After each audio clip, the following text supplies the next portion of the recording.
Ako ay isang estudyante ng Hospitality Management.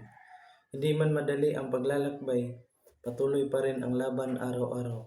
Ngiti ang unang kailangang isuot, kahit pagod na ang puso at likod. Sa bawat good morning at welcome po, respeto at serbisyo ang dala ko.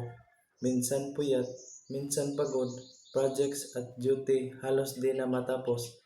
Ngunit sa bawat sakripisyong ginagawa, mas lalo kong nakikita ang aking halaga.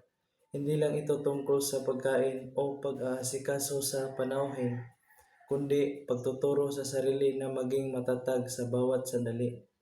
May kaba sa unang pagsubok, may takot na baka hindi umabot, pero sabi ko sa sarili ko, hindi susuko dahil may pangarap akong baon. Pangarap para sa pamilya, pangarap na may ahon sila. Balang araw, ako naman ang magbibigay ng magandang buhay na matagal nilang hinihintay. Hospitality student ako, may puso sa bawat serbisyo. At kahit mahirap ang daan na tinatahak, pangarap ko'y hindi kailanman uurong o babagsak. Kaya patuloy akong lalaban. Sa hirap man ay kakayanin dahil bawat sakripisyo ngayon ay tagumpay rin sa tamang panahon.